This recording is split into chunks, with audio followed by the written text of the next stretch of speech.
चुप रहने के यारों बड़े फायदे हैं। जुबान वक्त पर खोलना सीख लीजिए। कुछ कहने से पहले जरा सोचिए। ख्यालों को खुद तौलना सीख लीजिए। तू तड़ाक हो या फिर हो तू मैं, अपने आप को टोकना सीख लीजिए। पटाखे की तरह फटने से पहले रोशनी के रंग घोलना सीख लीजिए। एक समय की बात है, एक गुरु का शिष्य अत्यधिक बोलने की आदत से परेशान था। वह जब भी किसी से मिलता, बाद में अपने दोस्तों के सामने उस व्यक्ति के बारे में अपनी राय व्यक्त करने लगता, चाहे कोई उससे पूछे या न पूछे। वह हर चीज के बारे में अपनी राय देता, चाहे वह आश्रम के छात्र हों या शिक्षक। उसकी राय हमेशा सकारात्मक या नकारात्मक होती और वह बिना सोचे समझे लोगों के सामने रख देता। जब कोई अन्य छात्र उसके पास समस्या लेकर आता तो वह उसकी पूरी बात सुने बिना ही सलाह देने लगता। उसकी इस आदत के कारण आश्रम के छात्र और शिक्षक उसे गंभीरता से नहीं लेते थे। उसके साथी छात्र उससे दूर रहने की कोशिश करते थे, क्योंकि वह हर समय उन्हें सलाह देता रहता था।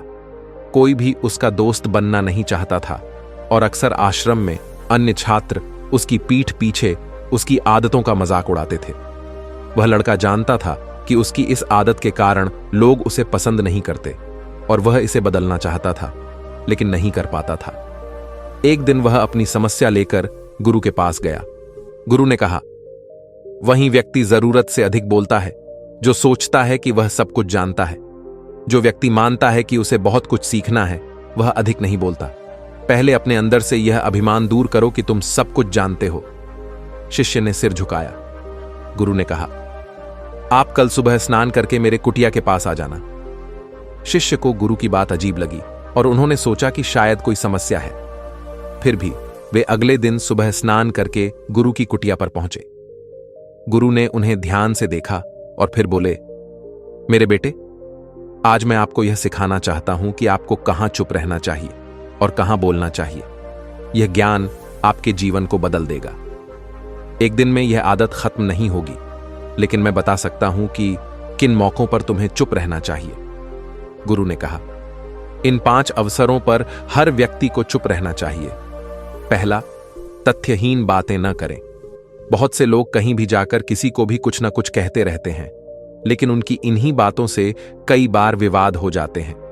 इसलिए यह जानना महत्वपूर्ण है कि जब आप कहीं जाते हैं और उन चीजों के बारे में पूरी जानकारी नहीं होती है जिनके बारे में आप किसी को बताना चाहते हैं, तो आपको अपनी बातें ध्यान से कहनी चाहिए।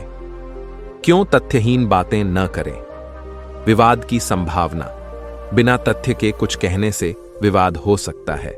गलत जानकारी देने से दूसरे व्यक्ति को परेशानी हो सकती है और इससे आपके लिए भी समस्या खड़ी हो सकती है।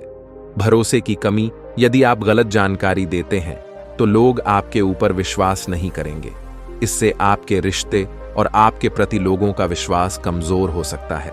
गलत फहमियों से बचाव।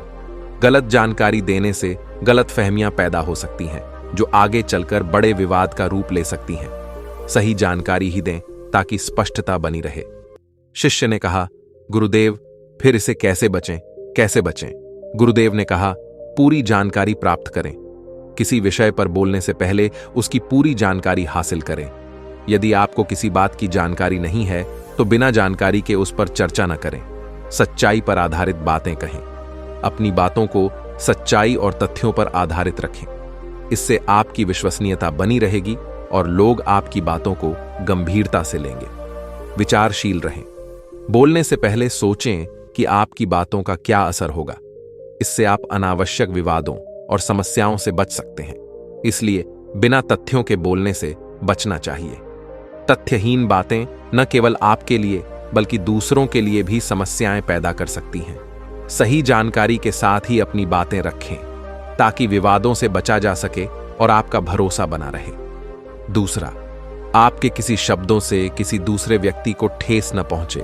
जब आप किसी व्यक्ति से मजाक करते हैं या फिर आप अपने दोस्तों के बीच मजाक करते हैं तो कुछ ऐसे शब्द होते हैं जिनसे उन्हें बहुत दुख होता है। तो आपको मैं बता दूं, जब आप अपने दोस्तों से या फिर अपने रिश्तेदारों से इस तरह से बात ना करें कि आपकी बातों से उन्हें ठेस पहुंचे और आपके वहां पर परेशानी हो सकती है, तो आप जब भी बात करें तो आप अपने बातों पर ध्यान रखें और साथ ही साथ आपको वहां पर कुछ संबोधन का प्रयोग अवश्य करना होगा। दूसरा, अपने शब्दों से किसी को ठेस न पहुंचाएं। जब आप किसी व्यक्ति से मजाक करते हैं या अपने दोस्तों के बीच हंसी मजाक करते हैं तो यह ध्यान रखना जरूरी है कि आपकी बातें किसी को ठेस न पहुंचाएं। कई बार हम अनजाने में ऐसे शब्दों का प्रयोग कर लेते हैं जो दूसरों को दुखी कर सकते हैं। क्यों अपने शब्दों का ध्यान रखें? भावनात्मक आघात। मजाक में कही गई बातें भी किसी की भावनाओं को आहत कर सकती हैं। इससे रिश्तों में दरार आ सकती है और आपका अपने दोस्तों और रिश्तेदारों से संबंध बिगड़ सकता है। संबंधों की मजबूती। अपने शब्दों पर ध्यान देने से आप अपने रिश्तों को मजबूत बना सकते हैं। सम्मानजनक तरीके से बात करना आपके प्रति दूसरों का सम्मान बढ़ाता है। शांति और सामंजस्य। जब आप सोच समझकर और सम्मानपूर्वक बोलते हैं तो माहौल शांतिपूर्ण और सामंजस्यपूर्ण बना रहता है। इससे आप विवादों और गलतफहमियों से बच सकते हैं। कैसे बचें? सोच समझकर बोलें। बोलने से पहले सोचें कि आपकी बातों का दूसरे व्यक्ति पर क्या असर होगा। अनजाने में किसी को ठेस पहुंचाने से बेहतर है कि आप सोच समझकर बोलें। सम्मानजनक संबोधन। बात करते समय सम्मानजनक संबोधन का प्रयोग करें। इससे सामने वाले व्यक्ति को आपकी बात सुनने में सहजता महसूस होगी और वे आपकी बात को सकारात्मक रूप में लेंगे। सहानुभूति रखें। दूसरों की भावनाओं को समझें और सहानुभूति रखें। इससे आप उनके दृष्टिकोण को समझ पाएंगे और ऐसी बातें कहने से बचेंगे जो उन्हें आहत कर सकती हैं। लेकिन बात करते समय यह सुनिश्चित करें कि आपके शब्दों से किसी को ठेस न पहुंचे। सोच समझकर और सम्मानपूर्वक बोलने से आप न केवल अपने रिश्तों को मजबूत बना सकते हैं बल्कि एक सकारात्मक माहौल भी बना सकते हैं। दूसरों की भावनाओं का सम्मान करें और सहानुभूति के साथ संवाद करें। तीसरा, क्रोध में किसी के सामने न बोलें। हम अक्सर अपने समाज में या रिश्तेदारों के बीच देखते हैं कि जब कोई व्यक्ति क्रोध में होता है तो वह अच्छी बातें भी गलत तरीके से कह सकता है। इसलिए यह महत्वपूर्ण है कि जब भी आप क्रोध में हों किसी को भला बुरा न कहें। क्यों क्रोध में न बोलें? नुकसानदेह परिणाम। क्रोध में कही गई बातें अक्सर रिश्तों को नुकसान पहुंचाती हैं। गुस्से में हम बिना सोचे समझे ऐसी बातें कह जाते हैं जो दूसरों को आहत करती हैं और हमारे रिश्तों को बिगाड़ सकती हैं। स्वयं को नुकसान क्रोध में बोलने से न केवल दूसरों को बल्कि हमें भी नुकसान होता है। हमारी बातों से उत्पन्न तनाव और विवाद हमें मानसिक और शारीरिक रूप से थका सकते हैं। समस्याओं का समाधान नहीं होता। गुस्से में बोलने से समस्याओं का समाधान नहीं होता बल्कि वे और भी जटिल हो जाती हैं। शांति और समझदारी से बात करने से ही समस्याओं का सही समाधान निकल सकता है। कैसे बचें? शांत रहें। क्रोध में हो तो पहले खुद को शांत करने का प्रयास करें। गहरी सांस लें, कुछ समय के लिए अकेले रहें और तब तक इंतजार करें जब तक आप अपने गुस्से को नियंत्रित न कर लें। समझदारी से बोलें। क्रोध में कोई भी बात करने से पहले सोचें कि इससे क्या परिणाम हो सकते हैं। शांत मन से सोचने पर आप समझदारी से बोल पाएंगे और विवाद से बच सकेंगे। एक बार की बात है, जंगल में एक नाग को लोगों द्वारा परेशान किया गया। क्रोधित नाग एक राजा के घर में जाकर अपना क्रोध दिखाने लगा। गुस्से में नाग ने खुद को ही काट लिया। इससे यही सीख मिलती है कि जब भी हम क्रोध में होते हैं तो उससे हमारा ही नुकसान होता है। इसलिए क्रोध में कभी भी कुछ बोलने से पहले अपने दिमाग को शांत करें। इसलिए क्रोध में किसी के सामने बोलने से बचें। गुस्से में कही गई बातें अक्सर नुकसानदायक होती हैं और हमारे रिश्तों को खराब कर सकती हैं। शांत और समझदारी से बोलने से न केवल आप विवादों से बचेंगे बल्कि समस्याओं का सही समाधान भी पा सकेंगे। हमेशा याद रखें कि क्रोध में खुद को शांत रखना ही सबसे बड़ी समझदारी है। चौथा, जब आपको अपमानित किया जाता है। जब कोई व्यक्ति आपको अपमानित करता है तो यह एक कठिन परिस्थिति होती है। इस समय आपके पास दो विकल्प होते हैं। एक, चुप रहना। अपमान के समय चुप रहना आपको शक्ति देता है। यह उस व्यक्ति को समय से समय तक ध्यान देने का अवसर देता है और आपके चुप रहने से उन्हें अपनी गलती का एहसास होता है। दो, बिना कुछ कहे निकल जाना। यदि संभव हो तो अपमान के समय वहां से निकल जाना भी एक विकल्प हो सकता है। यह आपको उस आवाज को सुनने और उसका प्रतिबिंब करने का अवसर नहीं देता। और आप अपने शांति को संरक्षित रखते हैं। एक बार जब मैं अपने काम के दौरान एक साथी द्वारा अपमानित किया गया था, मैंने संयम बनाए रखा। मैंने अपनी आवाज को संभाला और चुपचाप काम जारी रखा। बाद में जब उस व्यक्ति ने अपनी गलती समझी और मुझसे माफी मांगी, तब मैंने उसे खारिज किया। मेरी शांति ने उसे भी विचार में डालने का मौका दिया और उसका व्यक्तित्व भी संवेदनशीलता के दृष्टिकोण से गिर गया। लेकिन जब आपको अपमानित किया जाता है तो चुप रहना और बुद्धिमत्ता से काम करना हमेशा अच्छा रहता है। यह आपकी स्थिति को सुरक्षित रखता है और अपमानित करने वाले व्यक्ति को अपनी गलती का एहसास दिलाता है। आपकी शांति और समझदारी आपको सही रास्ते पर ले जाती है। 5वां, अन्य व्यक्तियों के बारे में न बोलें। जब आप दो व्यक्तियों के बीच होते हैं और वे किसी तीसरे व्यक्ति के बारे में बुरे या अच्छे तरीके से बातें कर रहे होते हैं, तो आपको उनमें शामिल नहीं होना चाहिए। इसके कुछ कारण हो सकते हैं। सामाजिक नैतिकता, दूसरों के बारे में बुराई करना या उनकी चरित्र की चर्चा करना नैतिक दृष्टिकोण से सही नहीं होता। आपके सामने के व्यक्तियों की गरिमा और सम्मान के लिए आपको उनके बारे में कुछ नहीं कहना चाहिए। व्यक्तिगत उत्तरदायित्व, यदि आप उन्हें सुनते हैं और उनके बारे में बोलते हैं, तो आप भी उन बातों का हिस्सा बन जाते हैं। इससे आपकी खामियों की चर्चा हो सकती है और आपकी आत्मा को भी चोट पहुंच सकती है। विश्वास की सजगता, आपके साथी या रिश्तेदार यदि दूसरों के बारे में बुरे या गलत तरीके से बातें कर रहे हैं, तो यह उनके विश्वास की सजगता पर भी प्रभाव डाल सकता है। इसलिए जब भी दो व्यक्तियों के बीच ऐसी बातें हो रही हों, तो आपको सावधानी बरतनी चाहिए और स्थिति से दूर रहने का प्रयास करना चाहिए। आपके सामने वाले के बारे में बुरा भला बोलने की जगह आप उन्हें प्रोत्साहित कर सकते हैं कि वे प्रशांत रहें और अधिक सकारात्मक रूप से सोचें। आपका उपयुक्त सुझाव है, जिस प्रकार से आप दूसरों को सकारात्मक सोचने के लिए प्रोत्साहित करने की सलाह दे रहे हैं, वह उनके साथी और रिश्तेदारों के बीच संबंधों को सुधार सकता है और सहयोगी और समर्थ वातावरण को बढ़ावा दे सकता है और समस्याओं को समाधान के लिए एकत्रित होते हैं।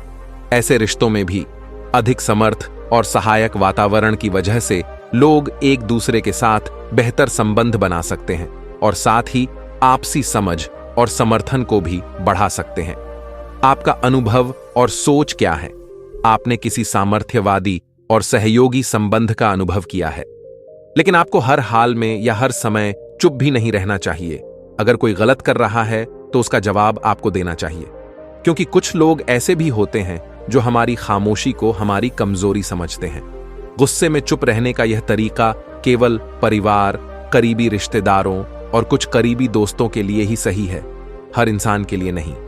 अगर आप हर जगह खामोश रहने लगें तो इसका गलत इस्तेमाल भी हो सकता है। गुरु ने आगे कहा, जब कोई व्यक्ति अपने जीवन की कोई दुखद घटना या अपने जीवन की परेशानी साझा कर रहा हो, ऐसे में आपको चुप रहना होगा और सिर्फ उसकी बातों को सुनना होगा। ज्यादातर लोग ऐसे हैं कि उनके सामने किसी ने उनकी समस्या सुनाई नहीं कि उन्होंने समाधान देना शुरू कर दिया। हालांकि जब कोई व्यक्ति अपनी समस्या हमारे साथ साझा कर रहा है, तो वह हमसे किसी सुझाव की उम्मीद नहीं करता है। वह चाहता है कि हम उसकी बात ध्यान से सुनें, क्योंकि जब हम उनकी बात सुनते हैं, उस व्यक्ति को आंतरिक शांति मिलती है। उसे लगता है कि कोई मेरी बातों को समझता है। अधिकांश समय जब लोग अपनी समस्याओं को हमसे साझा करते हैं, तो वे हमें केवल अपनी बात बताना चाहते हैं। वे हमें से किसी भी प्रकार की सलाह नहीं चाहते, क्योंकि वे पहले से ही सभी तरह की सलाह जानते हैं जो हम उन्हें देने जा रहे हैं। मुसीबत के समय किसी व्यक्ति को सांत्वना देने का सबसे अच्छा तरीका उस व्यक्ति की बात को ध्यान से सुनना है। जब हम बिना ध्यान दिए लोगों की बातों को ध्यान से सुनते हैं, बिना किसी सलाह के, तब उनकी आंखों में हमारे लिए सम्मान और स्नेह का भाव पैदा हो जाता है। उन्हें लगता है कि हम अधिक गंभीर, बुद्धिमान और शांत दिमाग वाले लोग हैं। इसलिए अब जब भी कोई अगली बार आपको अपनी समस्या बताए, तो बस उसकी बातों को ध्यान से सुने और जब तक वह आपसे न मांगे, उसे किसी प्रकार की सलाह न दें। गुरु ने कहा, मेरी एक बात हमेशा याद रखना, जब आप कम बोलते हैं तो लोग आपकी ओर अधिक आकर्षित होते हैं कि आप कौन हैं और आप क्या सोचते हैं। शिष्य ने हाँ में सिर हिलाया। शिष्य अब गुरु के शब्दों को समझ गया था कि किन परिस्थितियों में उसे चुप रहना चाहिए। उसने यह भी सीखा था कि कम बोलने से वह आश्रम में अपनी प्रतिष्ठा वापस पा सकते हैं। उसने गुरु को धन्यवाद दिया और वहां से चला गए। दोस्तों, हम एक ऐसी दुनिया में रहते हैं जहां टीवी, संगीत और स्मार्टफोन का बोलबाला है। अक्सर आपने बसों, मेट्रो आदि में देखा होगा कि हर कोई हाथ में मोबाइल लेकर बातें करने, व्हाट्सएप करने और म्यूजिक सुनने में व्यस्त होता है। जब हम अकेले होते हैं तो हम अपनी बोरियत को दूर करने के लिए फोन, टेक्स्ट या ईमेल का सहारा लेते हैं। लेकिन क्या आप जानते हैं, चुप रहने से हमारा दिमाग अधिक तेज काम करने लगता है, जिससे हम ठीक समय पर सही निर्णय लेने में सक्षम होते हैं। लेकिन आप कितनी बार बैठकर एकांत का आनंद लेते हैं? कुछ देर के लिए मौन और एकांत हमारे शारीरिक और मानसिक स्वास्थ्य के लिए बहुत ही अच्छा होता है। तो आइए जानते हैं कि चुप रहने से क्या फायदे मिलते हैं। चुप रहने के फायदे मेमोरी के लिए अकेले पार्क में टहलने से हिप्पोकैम्पस, मानव के मस्तिष्क का एक प्रमुख घटक जो मेमोरी से जुड़ा हुआ है, में मस्तिष्क की वृद्धि हो सकती है, जिससे मेमोरी अच्छी हो सकती है।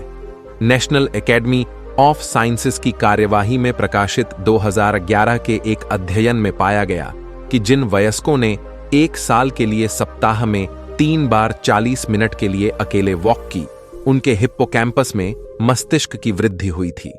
खुद को प्रकृति में डुबो देना मस्तिष्क की ध्यान केंद्रित करने और बेहतर स्मृति में मदद करता है। चुप बैठने से नए कोशिकाओं का निर्माण करके दिमाग की वृद्धि को बढ़ावा मिल सकता है। जर्नल में मस्तिष्क स्ट्रक्चर एंड फंक्शन में प्रकाशित एक 2013 का अध्ययन कम से कम 2 घंटे की चुप्पी में पाया गया है कि इससे हिप्पोकैम्पस क्षेत्र में नए कोशिकाएं पैदा हो सकती हैं। यह आवश्यक है क्योंकि हिप्पोकैम्पस हमारे सीखने की क्षमता, चीजों को याद रखने और हमारी भावनाओं से भी जुड़ा हुआ है। अगर आप तनावग्रस्त हैं तो 2 मिनट का विराम शांति, विश्राम और आंतरिक शांति प्रदान करेगा। अधिक प्रभाव के लिए 5 मिनट तक चुप रहने की कोशिश करें। अक्सर लोग सुखदायक संगीत सुनकर आराम करते हैं, जैसे यह संगीत। वास्तव में संगीत की बजाय खामोशी का अधिक प्रभाव पड्डीडीएचता है। इसलिए अगली बार जब आप तनाव महसूस कर रहे हैं तो एक शांत कमरा खोजें। चुप्पी के कुछ मिनट का चमत्कार देखें। हार्ट में 2006 के एक अध्ययन में पाया है कि मौन मस्तिष्क और शरीर में से सिर्फ 2 मिनट में तनाव को रिलीज कर सकता है। शोधकर्ताओं ने पाया कि यह संगीत को सुनने के मुकाबले अधिक आरामदायक था। डॉक्टरों ने अपने कई वर्षों की शोध के बाद आयुर्वेद की 100% असली और शुद्ध जड़ी बूटियों का उपयोग करके माय अपचार आयुर्वेदा मनामृत कैप्सूल बनाया है। इस आयुर्वेदिक दवा को हमारे डॉक्टरों ने कई लाख लोगों को तनाव, चिंता और अनिद्रा जैसी समस्याओं में सुझाया है, जिससे उनको अच्छे प्रभाव देखने को मिले हैं। Silence for sleeping. एक दिन में कुछ मिनट के लिए चुप रहने से नींद को बढ़ाया जा सकता है। 2015 की एक अध्ययन में पाया गया है कि जिन वृद्ध वयस्कों को नींद में परेशानी जैसे अनिद्रा, थकान और अवसाद था, उनके द्वारा एक दिन में कुछ देर के लिए चुप रहने से उनकी नींद बेहतर हुई थी। माइंडफुलनेस मेडिटेशन में सांस पर ध्यान केंद्रित करना होता है और फिर अतीत या भविष्य के बारे में सोचने के बिना हमारे दिमाग का ध्यान वर्तमान में रहता है। एकांत में रहना है हृदय के लिए लाभकारी। साइलेंस दिल के लिए बहुत ही अच्छा होता है।